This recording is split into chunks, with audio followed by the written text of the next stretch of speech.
ये आप प्रधानमंत्री या प्राइम मिनिस्टर या बड़े बड़े लीडरों को भी बता सकते हैं निकट भविष्य में क्या होने वाला है।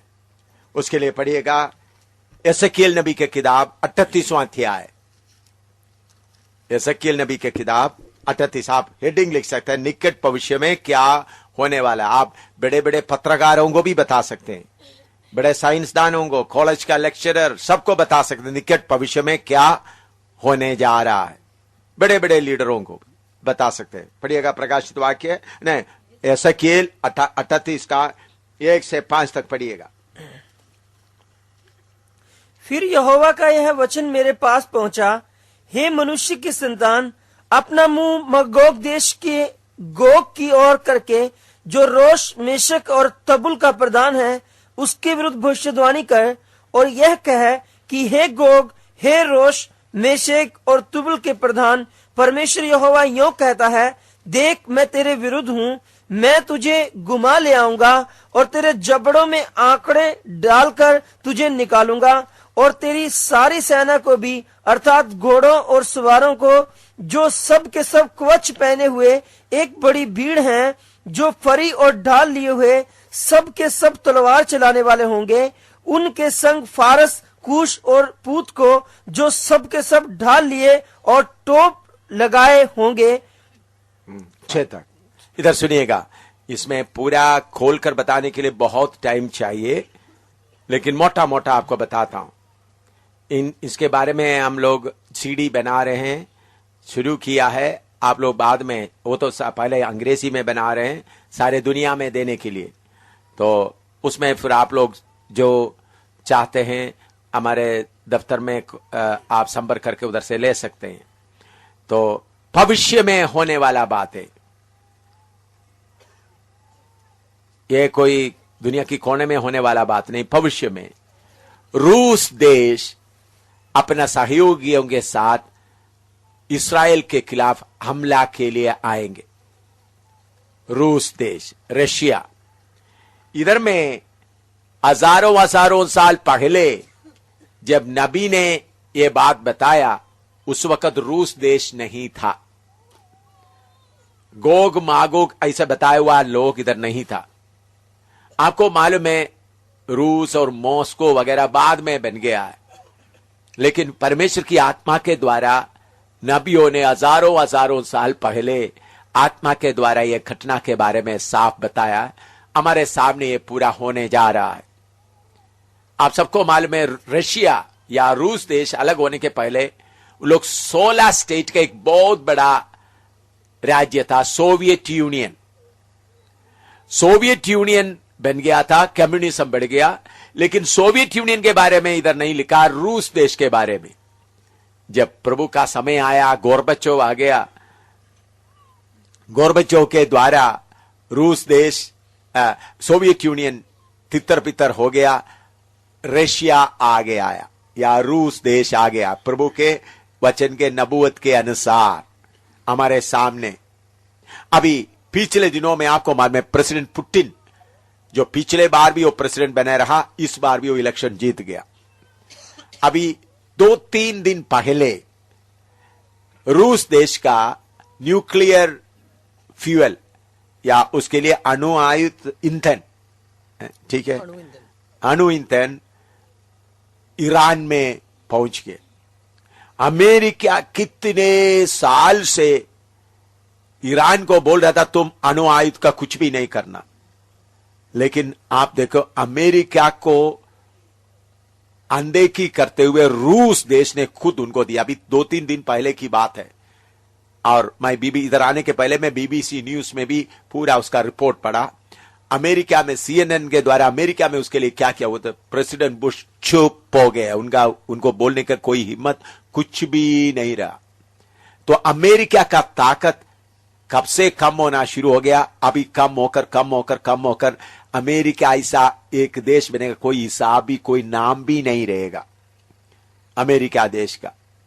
तो इधर में रूस बड़ा लीडर, उनके साथ का गोमर, जर्मनी वगैरह सब इकट्ठा होकर इस्राएल के खिलाफ लड़ाई के लिए आएगा।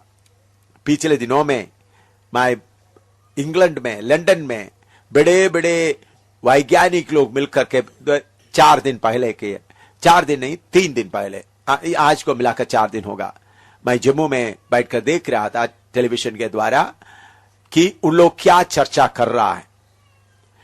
उन लोग चर्चा कर रहा है अमेरिका। देखिए, मैं वो बात सुनने के बाद मेरा शरीर इतना, मैंने सोचा अभी यीशु की आमद का भी दिन कितना होगा।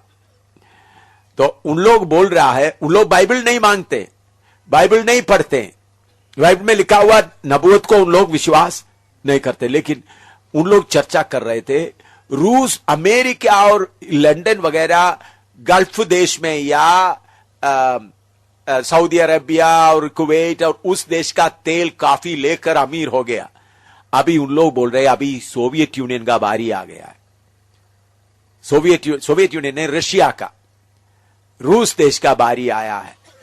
तो रूस देश इसलिए इस तेल को लेकर अमीर बनने के लिए वो क्या कर रहा है, ईरान को क्या दिया, अणु ईंधन दे दिया। देखिए, अमेरिका को इतना जोर से थप्पड़ मारा है इन्होंने। अमेरिका कितने देर से कोशिश कर रहे थे रूस ईरान के खिलाफ कानून लाएंगे, ये लाएंगे, लेकिन रूस देश में क्या, आपको मालूम है अमेरिका क्यों इतना बड़ा अमीर बनकर जा रहा है? ये जो गल्फ देश में, गल्फ देश के लिए हिंदी में क्या बोलता है, अरब खाड़ी देश में जितना तेल निकलता है, वो तेल का पूरा व्यापार का पुलिस का ड्यूटी या उसका रखवाली का ड्यूटी अमेरिका कर रहा है, क्योंकि अमेरिका बेस जगह जगह पर है। जहां समुद्री जगह में तेल एक एक देश को जाते वक्त उसका रखवाली कौन करता है, अमेरिका करता है। उसके द्वारा उनको बहुत पैसा मिलता है तेल के अलावा। तो अमेरिका इस खाड़ी देश को लूट रहा है, लेकिन रूस देश ने बोला अभी मैं चुप नहीं रहूंगा। तो रूस देश, एक पिछले हफ्ते की बात, इस 3-4 दिन पहले की बात है, मैंने उनका वो न्यूज सुनकर मुझे उस दिन नाश्ता खाने को भी मन नहीं रहा, इतना गंभीर हालत हो गई। तो उन्होंने लड़ाई के लिए तैयार होगा। इसराइल के खिलाफ उन्होंने क्यों लड़ाई करेगा? ये तेल के ऊपर पूरा कब्जा करने के लिए रुकावट सिर्फ इसराइल देश है। रूस देश को मदद के खिलाफ बाकी सारे मुसलमान राज्य, सारे खाड़ी देश किसके मदद के लिए तैयार है? रूस के लिए तैयार है, सिर्फ इसराइल। तो इसराइल को जो कब्जा करेंगे तो फिर पूरा कंट्रोल किसके ऊपर होगा, किसके पास आएगा? रूस के पास आएगा। हिंदुस्तान भी मदद करेंगे उनको।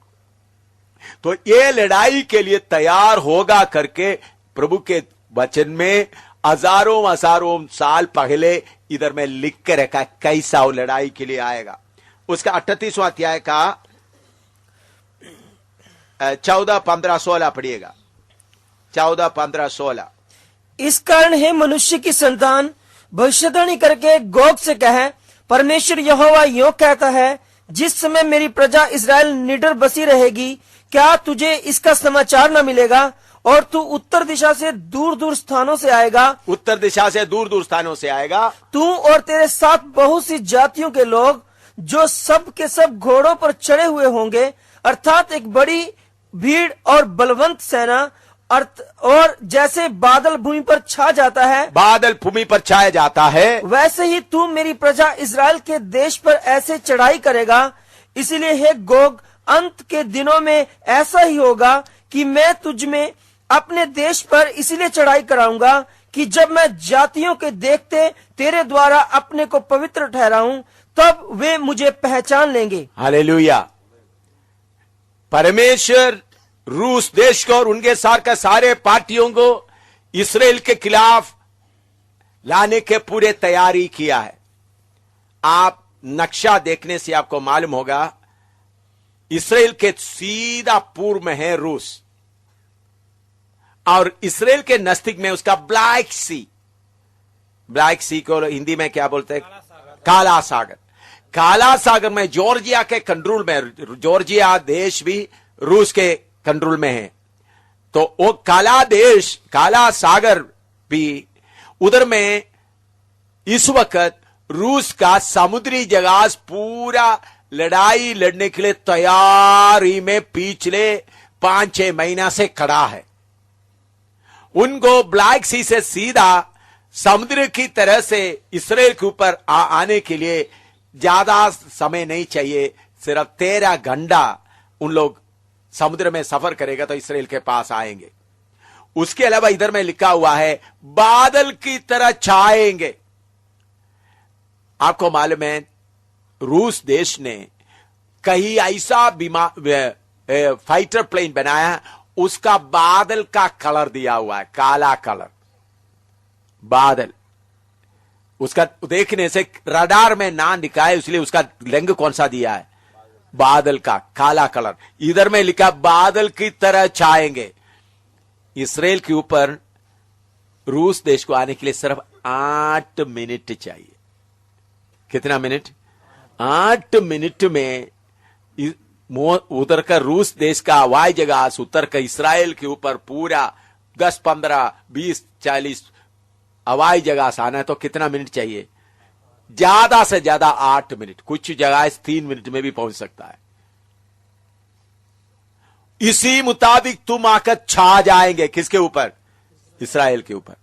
देखिए अभी अमेरिका इराक में लड़ाई लड़कर पूरा बदनामी ले लिया। अमेरिका को कमजोर कराने के लिए प्रभु ने इराक का लड़ाई छेड़ने के लिए अमेरिका का प्रेसिडेंट बुश का नाक में कुंडी लगा के खींचकर लगवा दिया ताकि अमेरिका का घमंड क्या हो जाए। अभी अमेरिका का घमंड सारे खत्म हो गया। अमेरिका, ब्रिटेन, उनके साथ में जितना देश का था उनका ताकत भी कमजोर हो गए। तो इस समय में रूस अपना पूरा तैयारी करते पूरा तैयार होके आ रहे, एकदम हमला के लिए आएगा। समुद्र की जगह से हमला करेगा, हवाई जगह से आएगा। उसके अलावा टैंकों के द्वारा उत्तर से बहुत फौज किधर आएंगे? इस्राएल के खिलाफ। तो उस वक्त इस्राएल को मदद करने के लिए कोई नहीं होगा। अमेरिका दूर है, कोई नहीं होगा। उस वक्त सर्वशक्तिमान परमेश्वर रूस देश को बहुत अजीब तरीके से न्याय करेगा। वो कैसा न्याय होगा उसके बारे में लिखा है 19 उसका 38 का 19 से पढ़िएगा, 19 से 21 तक पढ़िएगा। और मैंने जलजलाहट और क्रोध की आग में कहा कि निसंदेह उस दिन इज़राइल के देश में बड़ा बुलडोल होगा। बड़ा परमेश्वर क्या करेगा? एक बहुत बड़ा बुलडोल भेजेगा। और मेरे दर्शन से समुद्र की मछलियां और आकाश के पक्षी, मैदान के पशु और भूमि पर जितने जीव जंतु रेंगते हैं और भूमि के ऊपर जितने मनुष्य रहते हैं सब कांप उठेंगे। हाँ देखिए, ब्लैक सी से या काला सागर से रूस का और जॉर्जिया देश का समुद्री जगह हमला करने के लिए आते वक्त समुद्र में भी क्या होगा? बुलडोल होगा, मछली तक मरे। इतना बड़ा बुलडोल होगा ताकि उनका पूरा समुद्री जगह क्या हो जाए? बर्बाद हो जाए। और आसमान में भी प्रभु कार्य करे। और उसके नीचे पड़े और पहाड़ गिराए जाएंगे, पहाड़ गिराए जाएंगे और चढ़ाइयां नाश होंगी। हाँ। और सब बीत गिरकर मिट्टी में मिल जाएंगी। हाँ। पर परमेश्वर यहोवा की यह वाणी है कि मैं उसके विरुद्ध तलवार चलाने के लिए अपने सब पहाड़ों को पुकारूंगा और हर एक की तलवार उसके भाई के विरुद्ध उठेगी। और मैं मरी और खून के द्वारा उससे मुकदमा लड़ूंगा और उस पर और उसके दलों पर और उन बहुत सी जातियों पर जो उसके पास होंगी मैं बड़ी झड़ी लगाऊंगा और ओले और आग और गंधक बरसाऊंगा। इस प्रकार मैं अपने को महान और पवित्र ठहराऊंगा। हाँ। और बहुत सी जातियों के सामने अपने को प्रकट करूंगा। हाँ देखिए, रूस देश इसी मुताबिक हमला करने के लिए आते समय में भूचाल होएगा। प्रभु अद्भुत तरीके से पूरा हिला देगा। उधर में बहुत पहाड़ गिरेंगे। उस समय में एक गिरने वाला एक है डोम ऑफ द रॉक, जो मुसलमान लोगों का मक्का मदीना के बाद इस्राएल के पैलेस्तीन में डोम ऑफ द रॉक एक मुसलमान मस्जिद है। हाँ, दूसरा इस्राएल मुसलमान का नंबर 2 जगह। वो असली में उसी जगह में इसराइल का मंदिर बनाना है। अब्राहम ईसा को जिधर बलि चढ़ाया उसी जगह में था इसराइल का मंदिर। तो इसराइल मंदिर बनाने के लिए पूरे सामान इकट्ठा किया हुआ है। पिछले दिनों में इस्राएली लोग इस्राएली देश से भूमि में सुरंग करते करते डोम ऑफ द रॉक मुसलमान का उस मस्जिद के चारों तरफ पहुंच गया। किधर से? जमीन के सुरंग से। ये कोई कहानी नहीं, असली में हुआ बात। तो दुख उन लोग खोद कर देखा तो उनको मालूम हो गया यही जगह है जिधर में सुलेमान ने मंदिर बनाया। तो इसलिए इस्राएली लोग अपने मंदिर नहीं बना रहा है। इस्राएली लोगों को सबसे बड़ी जरूरत अपना मंदिर है। और उनका याचक लोगों का भी लिस्ट बना के रखा हुआ है। कौन महायाचक बनेगा, सब तैयार है। लेकिन अभी तक क्या है, मंदिर का पत्थर वगैरह सब तैयार है, लेकिन जगह नहीं मिला। जब पूजा होगा, रूस आएगा तो उधर भी पूजा होकर ये जगह क्या हो जाएगा, गिर जाएगा। तो फिर इसराइल को मंदिर बनाने के लिए कोई मुश्किल नहीं होगा।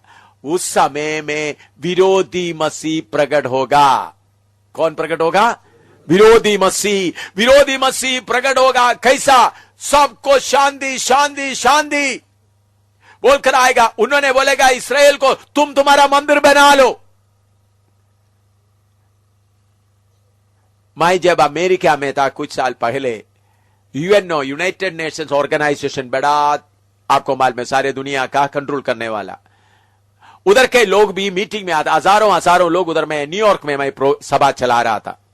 उधर के कुछ लोग आकर मुझे सवाल पूछने, उन लोग बोला हमारे उधर यूएनओ में भी आकर आप एक सभा में बात करें। वो बड़ा जो मिनिस्टर्स, जो एम्बेसडर उधर में नहीं, हम जो काम करने वाले ऑफिसर्स अलग अलग देश का है। मैंने बोला सुबह बाइबल का एक दिन दोपहर का समय मैंने मुकर्रर किया। तो उन लोग बोला हम सबसे पहले आपसे सवाल पूछेंगे, सवाल के बाद फिर आप प्रचार करना। ठीक है, मैं सोचेगा मैं जवाब दें, कोशिश करेंगे। मैं उधर पहुंच गया तो उन लोग यूएनओ में सेक्रेटरी जनरल साहब किधर बैठता है, एक एक देश का लोग सारे दिखाया, और जब कॉन्फ्रेंस कैसा होता है सब बताया। फिर बाद में मुझे एक कॉन्फ्रेंस हॉल में ले गया तो मुझे बीच में घूमने वाला कुर्सी में बिठा दिया। चारों तरफ वीडियो फिट कर दिया और बहुत लोग बैठे हुए हैं। सवाल पूछने लगा, इधर से कोई सवाल, इधर से कोई सवाल, इधर से अलग अलग भाषा में अलग अलग। आखिरी में मैं करीबन 1.5-2 घंटा तकरीबन उन लोग सवाल पूछते रहेगा। प्रभु की कृपा से मैं हर सवालों का जवाब, कोई राज्य के बारे में पूछ रहा है, कोई अलग अलग कानून, अलग अलग, बाइबल के सवाल नहीं है। उन लोग कोई बाइबल का सवाल नहीं पूछ रहे थे। उन लोग कोई यीशु के ऊपर विश्वास करने वाला लोग नहीं थे। उनमें से एक आधा विश्वासी होगा जो वचन, बाकी सब दुनिया के लोग, अलग अलग देश का। तो आखिरी में एक देश का एक प्रधान एक पूछा, उन्होंने बोला हम इधर यूएनओ में बैठकर बहुत कानून पास करता है, कुछ देश वो कानून को पूरा पालन करता है, कुछ देश उसका पालन नहीं करता, उसका कारण क्यों? समझ में आया सवाल क्या था? उन लोग पूछे, कुछ लोग, हम लोग बहुत कानून पास करते हैं, कुछ लोग कानून को पूरा पालन करता है, कुछ देश पालन नहीं करता। मैंने बोला अभी तक आपका एग्जीक्यूटिव प्रेसिडेंट नहीं आया, वो जब आएगा, आपका सेक्रेटरी जनरल है, अभी तक एग्जीक्यूटिव प्रेसिडेंट नहीं आया। उन्होंने बोला एग्जीक्यूटिव प्रेसिडेंट को होगा। उन्होंने बोला बाइबल में लिखा विरोधी मसीह, एंटी क्राइस्ट तुम्हारा एग्जीक्यूटिव प्रेसिडेंट होके आएगा, सब सारा देश आपका बात मानेगा। उन लोग ये बात को सुनकर बहुत अचंभा हो गया। फिर वचन प्रचार किया, काफी लोग उद्धार पाया। उधर में एक आराधना शुरू हो गया, अभी भी वो आराधना चल रहा है उसी जगह में। उन लोग पिछले बार जब मैं मेरा पत्नी और फिन्नी के साथ गया, उन लोग आकर बोला देखो उस वक्त आपने आकर प्रचार करके आरंभ किया इधर में, तो आप कम से कम 1-2 दिन हमारे लिए दीजिएगा। मैंने बोला मुझे अभी समय नहीं है, मुझे हिंदुस्तान में वापस जाना है। मैं क्यों बात बोला है, विरोधी मसीह प्रकट होने का पूरा तैयारी दुनिया में हो चुका है। अभी रोकने वाला एक है पवित्र आत्मा। यह लड़ाई को रोक कर रखा है क्योंकि दुल्हन का तैयारी थोड़ा बाकी है। तो रूस देश इस्राएल के खिलाफ हमला बोलने के पहले कलीसिया इस दुनिया छोड़कर जाएगा। रूस देश इसराइल के खिलाफ हमला करते वक्त कलीसिया इधर नहीं होगा। मैंने बोला जब रूस देश ईरान को अणुआयुध ईंधन न्यूक्लियर फ्यूल दिया तो मेरे प्यारो मुझे इतना लगा प्रभु अभी तेरा हमत नजदीक है। तो मैंने ये बात सुनते उधर में एक बेटी थी, बेटी मैंने ऐसा बात मैंने बोला यीशु की आमद के बारे में मैं सोच रहा हूं। उन्होंने सुबह मेरे नाश्ता के लिए मैंने बोला मुझे नाश्ता का नहीं है, उनका नाम रोजी है, अभी नहीं आए। उन्होंने आकर बोल रहे थे, उन्होंने मुझे बोल रहा था पापा, मुझे ऐसा बोल रहे थे अगर बाथरूम में आप होते वक्त दरवाजा बंद करके उधर से आप चले गया तो क्या होगे, हमको कैसा मालूम होगा। मैंने बोला तो तैयार है तो उधर बाथरूम का दरवाजा खोलेंगे करके सोचते हुए अब इंतजार करते रहेंगे, अंदर से बाथरूम का दरवाजा खोलने के लिए मैं उधर नहीं होगा, मैं किधर चले जाएंगे होंगे, स्वर्ग में गए होंगे। मेरे प्यारो हमारा यीशु की आमद बहुत ही आज शाम को वचन तैयार करते वक्त इधर में गीत गाने वाला बेटी ललिता बोल रहे थे आप बोलते बोलते ऐसा लग रहा है यीशु अभी जल्दी आने वाला है। हालेलुया। मेरे प्यारो अभी समय ज्यादा नहीं है।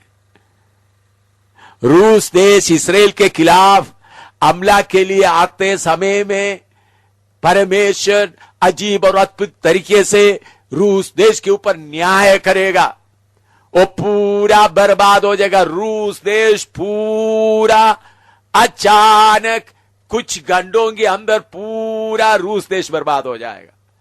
उनके साथ आने वाला तो उसके साथ साथ कौन प्रकट हो जाएगा अभी समझ लो। रूस देश शाम को आया तो दूसरा दिन टेलीविजन में आएगा, सारे दुनिया में शांति का ऐलान करते हुए विरोधी मसीह प्रकट होगा। हालेलुया।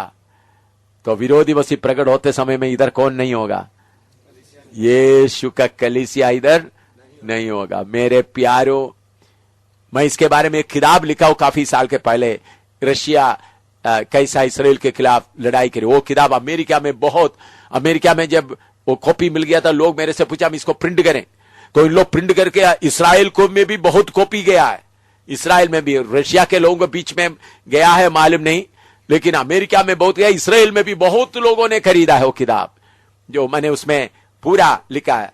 वह रूस देश कैसा अभी भी उसका अंग्रेजी कॉपी थोड़ा सा शायद जम्मू में होंगे, अगर कोई चाहते तो ले सकता है। तो उस वक्त किताब लिखने के बाद में कितने बातें अभी पूरा हुआ है। हालेलुया। यह कोई सीक्रेट बात नहीं, पूरा दुनिया में ऐलान किया हुआ बात है। मैं अमेरिका टेलीविजन में भी प्रचार किया है, रूस इसी मुताबिक हमें हमला करने के लिए आने वाला है। उस वक्त अमेरिका किसी काम का मदद नहीं होंगे। तो मेरे प्यारो आप ये नहीं सोचना थोड़े लोगों को कुछ बात बोलकर डरा रहा है। आप लोगों को बताने के पहले ये पूरा किताबों में भी छपा गया, बोला गया है। अभी मैं सीडी बना रहा हूं इसके बारे में। मेरे प्यारो अभी जो 3-4 दिन पहले हुआ घटना देखने से, हालेलुया, अभी ज्यादा दिन नहीं है, इस धरती से हम जल्दी चले जाने वाला है। हालेलुया। रूस इसराइल के खिलाफ आने के पहले नरसिंगा भूंगा जाएगा। हालेलुया। आपको जल्दीबाजी कोई बोलकर डराने के लिए, इसे मैंने देखा आपने इसके पहले कभी सुना है रात का बंदगी इतना लंबा कर रहा है। मैं इतना थका हुआ हूं, मैं हर दिन प्रचार में लगे थे, शरीर में जान भी नहीं रहता, फिर भी आपको बिठाकर दोबारा क्या कर रहा है, सिखा रहा है रात को, क्योंकि समय अभी नहीं है। हालेलुया। रूस जल्दी इसराइल के खिलाफ आने का अभी टेलीविजन में बाकी बात में चर्चा हो रहा है। ऐसा समय में प्रभु यीशु बहुत जल्द आने वाला है। तो उस समय में जो विरोधी मसीह कैसा प्रकट होगा उसके बारे में दानियेल 8 का 23 से 25 तक पढ़िएगा। दानियेल 8 का 23 से 25 तक। उन राज्यों के अंत समय में जब अपराधी पूरा बल पकड़ेंगे, तब क्रूर दृष्टि वाला और पहेली बूझने वाला एक राजा उठेगा। पहेली बूझने वाला उसका मतलब क्या है, चालाकी चलाने वाला। हाँ। उसका सामर्थ बड़ा होगा, उसका सामर्थ बड़ा होगा, परंतु उस पहले राजा का सा नहीं। हाँ। वह अद्भुत रीति से लोगों को नाश करेगा अद्भुत रीति से लोगों को नाश करेगा और सफल होकर काम करता जाएगा। हाँ। और सामर्थियों और पवित्र लोगों के समुदाय को नाश करेगा। हाँ। उसकी चतुराई के कारण उसका छल सफल होगा चतुराई के कारण उसका कार्य सफल होगा। और वह मन में फूल कर निडर रहते हुए बहुत लोगों को नाश करेगा। हाँ। वह सब हाकिमों के हाकिम के विरुद्ध भी खड़ा होगा। हाँ, बस वो बाद में मैं पढ़ाऊंगा। तो जब विरोधी मसीह प्रकट होगा तब इसराइल को क्या होगा? यूहन्ना सुसमाचार 5:43 पढ़िएगा। यूहन्ना सुसमाचार 5:43।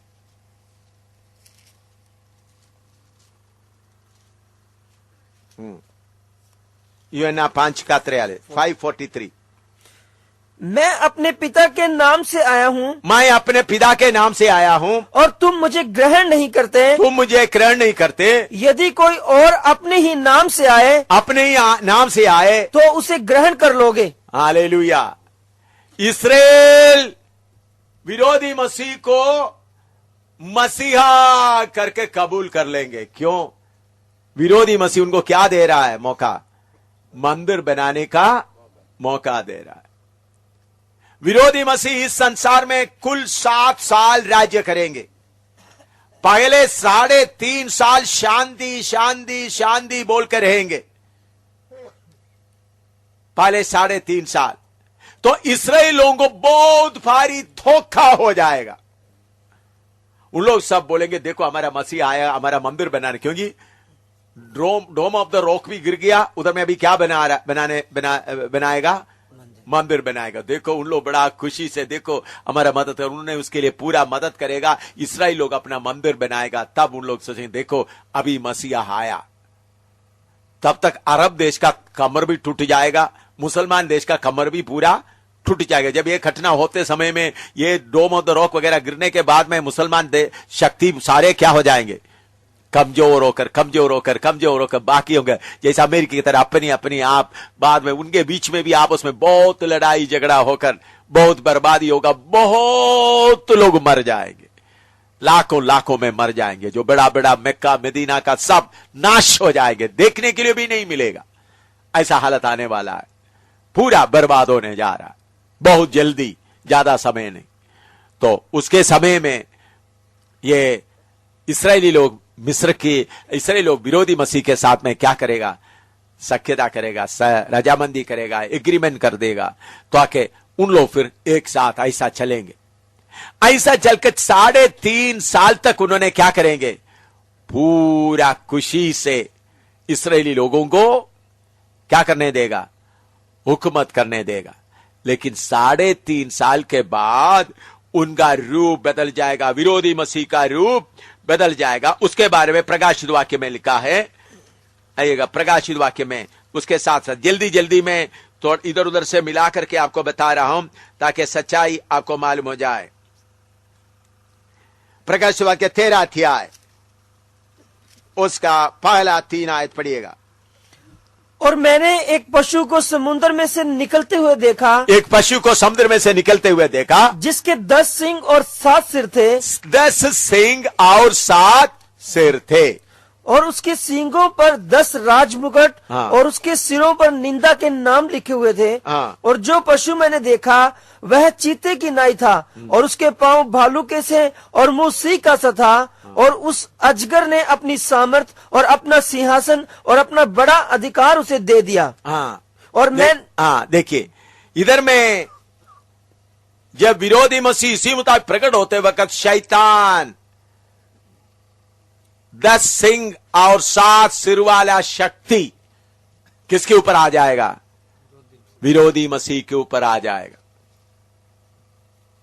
विरोधी मसीह के ऊपर आकर उनका रूप बदल देगा, और उसके साथ उनका मदद करने के लिए भी विरोधी मसीह बहुत बड़ा आश्चर्य काम करने वाला है करके बोलते उनका नबी भी निकल आएगा। नबी आकर के बहुत बातें बताएगा। पढ़िएगा उसका 11 से पढ़िएगा। फिर मैंने एक और पशु को पृथ्वी में से निकलते हुए देखा, और एक पशु पृथ्वी से निकलते हुए देखा। उसका पहला से लेकर 18 तक पढ़िएगा। उसके मेमने के से 2 सींग थे हाँ। और वह अजगर की नाई बोलता था, और यह उस पहले पशु का सारा अधिकार उसके सामने काम में लाता था, और पृथ्वी और उसके रहने वालों से उस पहले पशु की, जिसका प्राण घातक घाव अच्छा हो गया था, पूजा कराता था। हाँ। और वह बड़े बड़े चिन्ह दिखाता था, बड़े बड़े चिन्ह दिखाता था, यहाँ तक कि मनुष्यों के सामने स्वर्ग से पृथ्वी पर आग बरसा देता था। बड़े मनुष्यों के सामने स्वर्ग से क्या करेंगे? आग बरसात देंगे। हाँ। और उन चिन्हों के कारण जिन्हें उस पशु के सामने दिखाने का अधिकार उसे दिया गया था, वह पृथ्वी के रहने वालों को इस प्रकार भरमाता था कि पृथ्वी के रहने वालों से कहता था कि जिस पशु के तलवार लगी थी वह जी गया है, उसकी मूर्त बनाओ, और उस पशु की मूर्त में प्राण डालने का अधिकार दिया गया। पशु के मूर्त में प्राण भी डालने का अधिकार दिया था कि पशु की मूर्त बोलने लगे, और जितने लोग उस पशु की मूर्त की पूजा ना करें उन्हें मरवा डाले। हाँ। उसने छोटे बड़े धनी कंगाल स्वतंत्र दास सबके दाहिने हाथ और माथे पर एक एक छाप करा दी। हाँ, दाहिने हाथ या माथे पर एक छाप करा दी कि उसको छोड़ जिस पर छाप अर्थात उस पशु का नाम या उसके नाम का अंक हो, कोई लेन देन न कर सके। ज्ञान इसी में है, जिसे बुद्धि हो वह इस पशु का अंक जोड़ ले, क्योंकि वह मनुष्य का अंक है। उसका अंक 666 है। हाँ, देखिए 666 के बारे में पूरा अभी सिखाने तो रात पर पूरा बैठ जाएगा तो कदम नहीं होगा, लेकिन जल्दी मैंने बताता हूं। अभी जो लोग, अभी हमने अमेरिका में जाके आए, अमेरिका में जाते समय में हमको कहीं भी $1 भी ले जाने का जरूरत नहीं था। अब्राहम मैथ्यू और बाकी लोग उनका कार्ड दिया, वो कार्ड से सारे काम, एयर टिकट भी कार्ड से हो रहा है, खाना भी कार्ड से हो रहा है, ट्रेन टिकट भी, $1 भी हमको लेकर जाने का जरूरत नहीं पड़ा। नंबर तो अभी अब इधर भी एटीएम कार्ड बहुत लग रहा है, एटीएम कार्ड जब आप जाकर देखो, अभी इधर भी शॉपिंग मॉल वगैरह शुरू हो गया, पैसा देने का जरूरत नहीं, ऐसा भी है दिल्ली वगैरह में हो गया है ना। तो कोई पैसा देने का जरूरत नहीं, कार्ड लेकर के उसके अंदर से ऐसा घुमा दो जितना पैसा, तो कोई पैसा क्योंकि ये सिस्टम क्यों शुरू हो गया है, चोरी होता है, और दूसरा ये काला पैसा ब्लैक मनी होता है। तो अभी लोग इस कार्ड को, ये एटीएम कार्ड को लोग चोरी करने लगा, तो इसलिए पिछले साल उन लोग ये प्लान बनाया है, मनुष्य के इस हाथ में एक छोटा सा चिप डाले या माथे में, हाथ में या माथे पे चिप डाले, तो मशीन में जाकर खड़ा होगा तो उनके नाम पे कितना पैसा है पूरा लोगों को क्या हो जाएगा, मालूम हो जाएगा। तो ये तो कोई लेकर नहीं जा सकता। ये पिछले साल से लागू करना आरंभ किया है, कुछ जगह में चिप डाल चुका है, यूरोप में, बाकी जगह में उन लोग चिप डालने हुए कारण आपको मालूम है, कार, मैंने वो कार देखा है, मैंने वो कार में सफर भी किया है। अभी वो सैटेलाइट से कार कंट्रोल हो जाता है, वो आदमी के इधर में चिप लगा जाएगा तो कार का दरवाजा अपने खुल जाएगा, अंदर बैठकर स्टार्ट करके जाए, घर के पास आएगा तो चाबी लेने का जरूरत नहीं, हाथ ऐसा कर रहे तो घर अपने आप खुल जाएगा। यहां तक बिजली का भी इसे कंट्रोल होता है, बल्ब डालना। तो यह सिस्टम अभी कुछ जगह में आरंभ किया, अभी ये सबके पास आने के लिए ज्यादा समय नहीं रहेगा, फिर कोई चोरी नहीं होगा माथे पे या इधर में। तो हजारों साल पहले प्रभु के दास ने आत्मा में बोला, लोगों का माथे पर हाथों पे ये होंगे। ये जो सिस्टम मालूम किया हुआ लोग बाइबल के अनुसार नहीं किया, उन लोग अपना बुद्धि से किया। लेकिन ये सिस्टम कब होगा? यीशु उस दुनिया में इधर से उठा लिया जाने के, कलीसिया इस दुनिया से जाने के 3.5 साल के बाद। तो 3.5 साल के बाद अभी से इतना तैयार हो गया तो भाई 3.5, यीशु आज आ जाएगा तो फिर 3.5 साल के अंदर क्या होगा? ये सिस्टम शुरू होगा। तो अभी से सिस्टम शुरू हो गया तो यीशु आने के लिए कितना दिन है बाकी? समझ में आ रहे हैं आपको? पढ़े लिखे लोगों को समझ में आते होंगे मैंने जो बात जो बोल रहा है असली में चल रहा है। मेरे प्यारो, कैशलेस सोसाइटी जो पैसा के बिना सोसाइटी बना रहे हर जगह में, तो ये नंबर का भी कार्य हो रहा है। ये सब होने के बाद विरोधी मसीह क्या करेंगे? इस्राएल के खिलाफ ही लड़ाई लड़ेंगे। इस्राएल के खिलाफ लड़ाई लड़ने के लिए पहले उन्होंने क्या आज्ञा करेंगे? जाओ इस्राएल का परम पवित्र स्थान में उनका मूर्ति रखाएंगे। इसलिए प्रभु यीशु ने बोला, उन लोग यीशु से पूछा कब ये होगा? तब परम पवित्र स्थान में गंदे चीज देखेंगे तब समझ लेना, तुम भागने के लिए तैयार हो जाना। हालेलुया। ये प्रोग्राम भी अभी पूरा तैयारी में है। मेरे प्यारों, विरोधी मसीह प्रकट होकर हुकूमत करेगा, तो विरोधी मसीह प्रकट होकर हुकूमत करने के बाद उन्होंने क्या करेगा? यीशु मसीह के खिलाफ लड़ने के लिए प्लान बनाकर आएगा। प्रकाशित वाक्य 16 अध्याय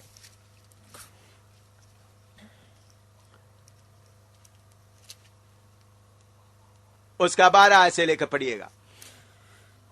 छठवें ने अपना कटोरा बड़ी नदी फुरात पर उड़ेल दिया और उसका पानी सूख गया कि पूर्व दिशा के राजाओं के लिए मार्ग तैयार हो जाए। और मैंने उस अजगर के मुंह से और उस पशु के मुंह से और उस झूठे भविष्यवक्ता के मुंह से 3 अशुद्ध आत्माओं को मेंढकों के रूप में निकलते देखा।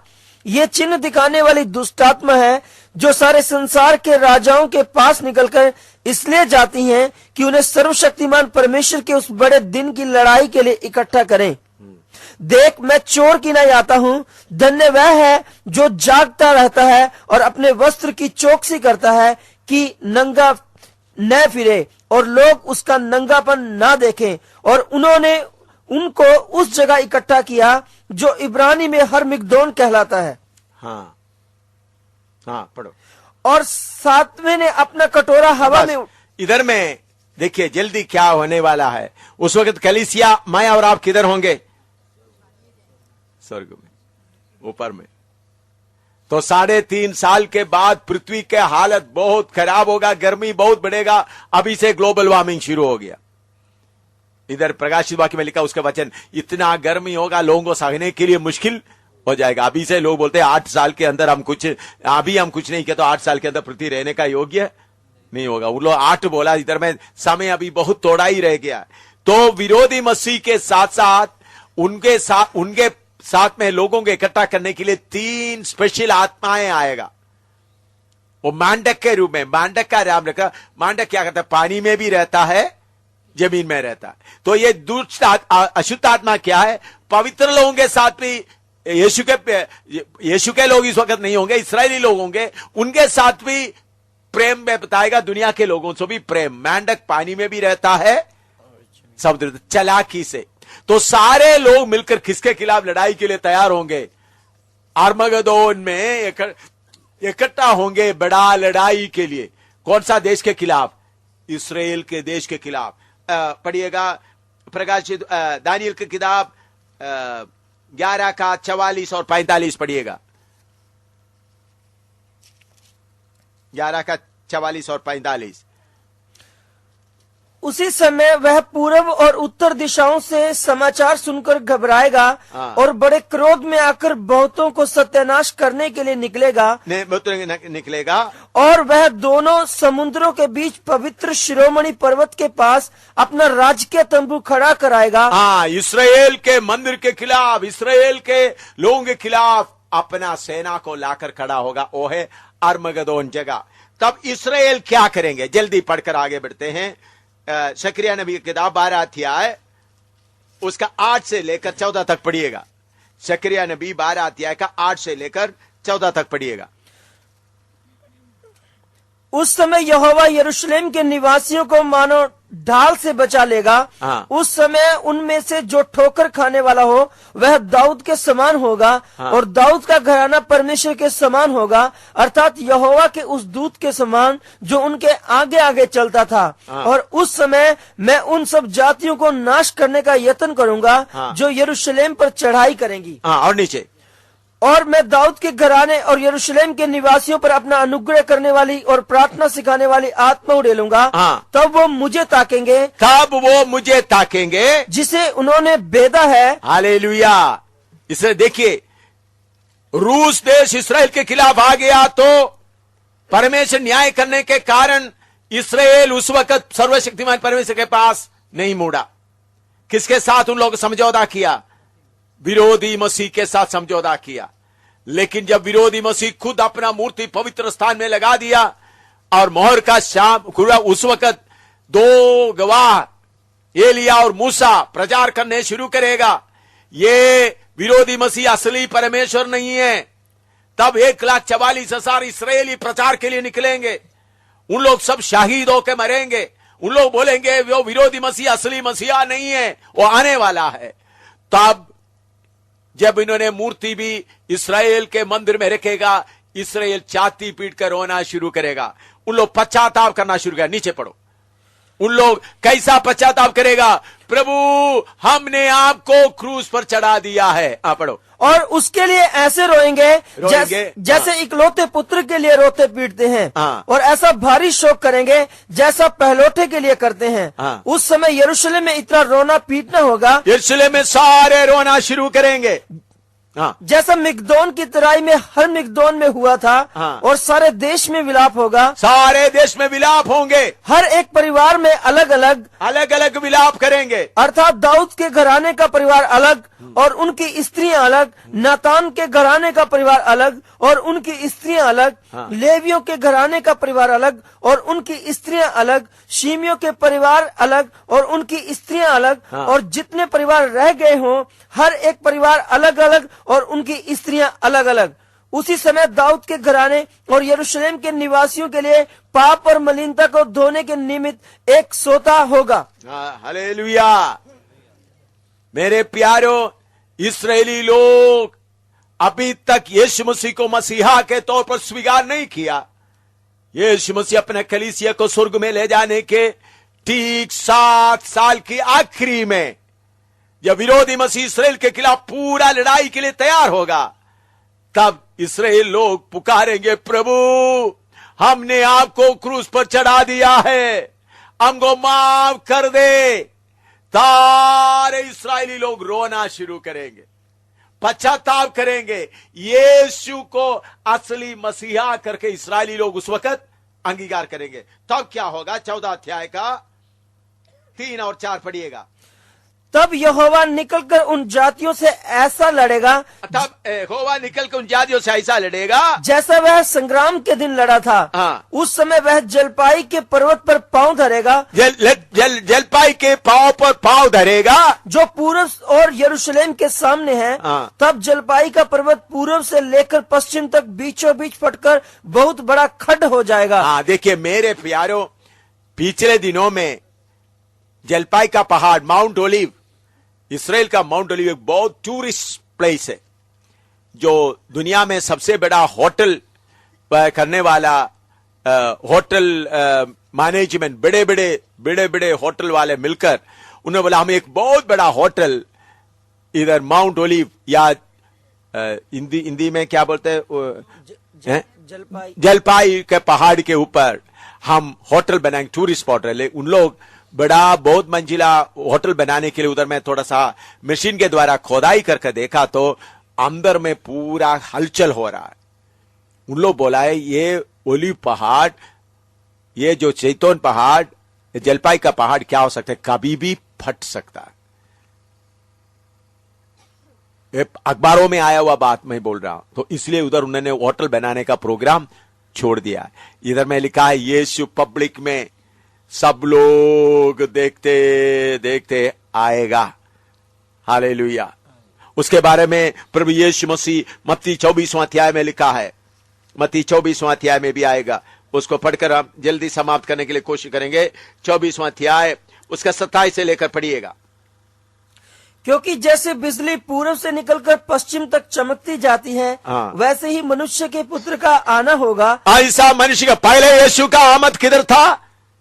बादलों पर। अभी यीशु 7 साल के बाद आते वक्त सब लोग देखते देखते यीशु का पांव किधर पड़ेगा? जैतून पहाड़ के ऊपर, ओलिव पहाड़ के ऊपर यीशु का पांव पड़ेगा। तब वो 2 हिस्सा होएगा। उनके साथ संत लोग भी क्या आ जाएंगे, उनके साथ उतर आएंगे।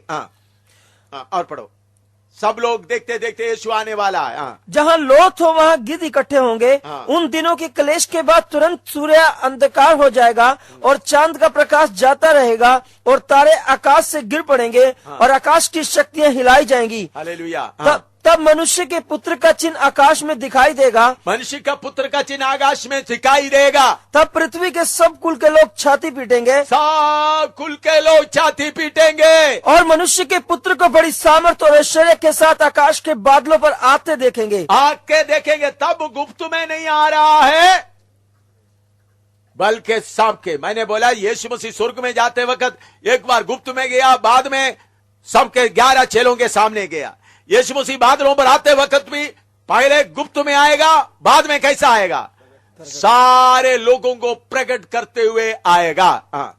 और वह तुरी के बड़े शब्द के साथ अपने दूतों को भेजेगा। और वह आकाश के इस छोर से उस छोर तक चारों दिशाओं से उसके चुने हुओं को इकट्ठा करेंगे। वो चुने हुए परमेश्वर का कलीसिया नहीं, बल्कि 1,44,000 और इस्राएल के लोग।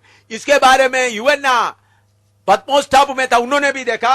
पढ़िएगा प्रकाशित वाक्य 19वां अध्याय, उसका 11 से पढ़िएगा। प्रकाशित वाक्य 19 का 11 से। फिर मैंने स्वर्ग को खुला हुआ देखा। स्वर्ग को खुला हुआ देखा और देखता हूँ कि एक श्वेत घोड़ा है। हाँ। उस पर एक सवार है जो विश्वास योग्य और सत्य कहलाता। वह धर्म के साथ न्याय और लड़ाई करता है। हाँ। उसकी आंखें आग की ज्वाला है। हाँ। उसके सिर पर बहुत से राजमुकुट हैं। हाँ। और उसका एक नाम लिखा है जिसे उसको छोड़ और कोई नहीं जानता। वह लहू से छिड़का हुआ वस्त्र पहने हैं। उसका नाम परमेश्वर का वचन है। उसका नाम परमेश्वर का वचन है। और नीचे, और स्वर्ग की सेना श्वेत घोड़ों पर सवार और श्वेत और शुद्ध मलमल पहने हुए उसके पीछे पीछे है। हाँ। और जाति जाति को मारने के लिए उसके मुंह से एक चोखी तलवार निकलती है। हाँ। और वह लोहे का राजदंड लिए हुए उन पर राज्य करेगा। वह सर्वशक्तिमान परमेश्वर के भयानक प्रकोप की जलजलाहट की मंदिरा के कुंड में दाख रौंदेगा। और उसके वस्त्र और जांग पर यह नाम लिखा है, राजाओं का राजा और प्रभुओं का प्रभु। और उसका 14 पद दोबारा पढ़िएगा। और स्वर्ग की सेना श्वेत घोड़ों पर सवार और श्वेत और शुद्ध मलमल पहने हुए उसके पीछे पीछे है। ये कौन होगा? बोलो, कौन होगा? दोबारा पढ़ो। और स्वर्ग की सेना श्वेत घोड़ों पर सवार और श्वेत और शुद्ध मलमल पहने हुए उसके पीछे पीछे है। ये कौन होगा? ये है यीशु का दुल्हन, यीशु का कलीसिया भी क्या आएगा? पूरा प्रगट में। इसलिए लिखा है प्रकाशित 19वां अध्याय में, उनको शुद्ध और मलमल पहनने का अधिकार मिला है। हालेलुया। आखिरी लड़ाई में यीशु विरोधी मसीह के साथ लड़ने के लिए आते वक्त मैं भी होंगे। प्रभु की कृपा से मैं उसके लिए योग्य नहीं हूं, लेकिन यीशु का फसल के ऊपर भरोसा रखते हुए मैं विश्वास करता हूं, मैं भी उस समय में यीशु के साथ इस धरती में वापस आएगा 7 साल के बाद। अगर आप लोग कोई उम्मीद रखते तो आपको भी आ सकते, बहन लोग भी आ सकते, भाई लोग भी आ सकता है। हम लड़ने के लिए हम तलवार लेकर नहीं आ रहे हैं। क्या है? सफेद घोड़े हैं और कौन सा शुद्ध, कौन सा वस्त्र? दोबारा 14 पढ़िएगा। ये पढ़ते समय मुझे बहुत आनंद लगता है। और स्वर्ग की सेना, स्वर्ग की सेना श्वेत घोड़ों पर सवार, श्वेत घोड़ों के सवार और श्वेत और शुद्ध मलमल पहने हुए, श्वेत और शुद्ध मलमल पहने हुए उसके पीछे पीछे है। Hallelujah, hallelujah. विरोधी मसीह के ऊपर न्याय करने के लिए यीशु के साथ हम भी उतर आएंगे। हालेलुया। यीशु के अलावा और कोई नाम धरती में नहीं रहेगा, कोई नहीं रहेगा। मेरे प्यारो, जब मैं आपके सामने बैठा हुए सच्चाई है, ये सच्चाई इस वचन के अनुसार पूरा होगा। थोड़ा सा भी दाहिने बाएं इसमें बदलावट नहीं होगा। मैं होंगे करके पूरा बताता हूं। जैसा सुबह देखने से सूरज आएगा, उसमें कितना विश्वास है, उसी मुताबिक ये विश्वास है इसमें मेरा यीशु। हालेलुया। बादलों पर आने के बाद 7 साल के बाद इस धरती पर न्याय करने आएगा। और उसका नीचे पढ़िएगा, 17 से पढ़िएगा। फिर मैंने एक स्वर्गदूत को सूर्य पर खड़े हुए देखा, हाँ। और उसने बड़े शब्द से पुकार कर आकाश के बीच में से उड़ने वाले सब पक्षियों से कहा, हाँ। आओ परमेश्वर की बड़ी बेयारी के लिए इकट्ठे हो जाओ, बड़ा खाना तुमको दे रहा है। हाँ। जिससे तुम राजाओं का मांस राजाओं का मांस और सरदारों का मांस, हाँ। और शक्तिमान पुरुषों का मांस, हाँ। और घोड़ों का और उनके सवारों का मांस, हाँ। और क्या स्वतंत्र क्या दास, क्या छोटे क्या बड़े, सब लोगों का मांस खाओ। हाँ। फिर मैंने उस पशु और पृथ्वी के राजाओं और उसकी सेना की और उन घोड़े के सवार और उसकी सेना से लड़ने के लिए इकट्ठे देखा। हाँ। और वह पशु और उसके साथ वह झूठा भविष्यद्वक्ता पकड़ा गया, जिसने उसके सामने ऐसे चिन्ह दिखाए थे जिनके द्वारा उसने उनको भरमाया जिन्होंने उस पशु की छाप ली थी, जो उसकी मूर्त की पूजा करते थे। हाँ। ये दोनों जीते जी उस आग की झील में जो गंधक से जलती है डाले गए। हालेलुया।